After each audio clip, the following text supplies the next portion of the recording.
Iga nagpapatuloy ang search and rescue operation sa gumong bahagi ng Chuzon Supermarket sa Porac, Pampanga kung saan 5 ang kumpirmadong patay. At narito unang balita ni James Agustin live. James! Yes, Igan, walang tigil yung sinasagawang search and rescue operation ng mga otoridad dito nga sa Gumuhong Gusali sa Porac, Pampanga. Ganito ang itsura ng Chuzon Supermarket bago ang malakas na lindol kahapon. Pero gumuho ito at tanging ika-4 na palapag na lamang makikita sa ngayon. Walang tigil sa search and rescue operation sa mga otoridad. Maingat ang bawat galaw dahil may mga nakaipit pa sa ilalim ng guho. 5 na ang nailigtas. May mga sugat sila sa mukha at bakas ang panghihina. Agad silang dinala sa ospital.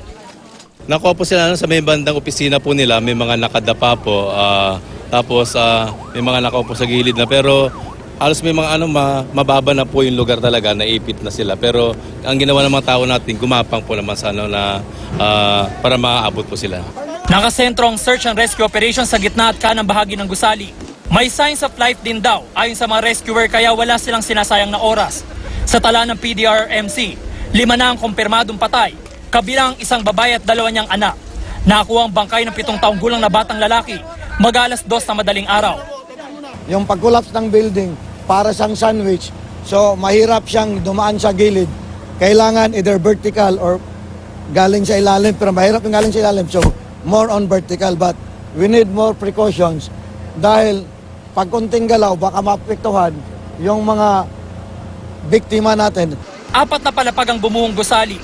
Ang unang palapag ay supermarket. Opisina naman ang ikalawang palapag. Habang ang ikatlo at ika-4 na palapag ay mga boarding house sa mga empleyado. Ang DSWD, handa raw magbigay ng financial assistance sa mga biktima. Ang pinaka-immediate dyan is yung food packs na bibigay natin sa individual affected, either individual or family. Then, meron din kaming mga assistance with regard sa mga burial assistance, medical assistance, and any other assistance. Samantala, Iga, nakasentro pa rin yung operasyon ng mga rescuer ngayong umaga dito sa gitnang bahagi ng gusali. Bandang 4:00 naman ng umaga nang inilabas dito yung babaeng nailigtas mula dun sa gumuhong gusali at agad naman siyang dinala sa ospital.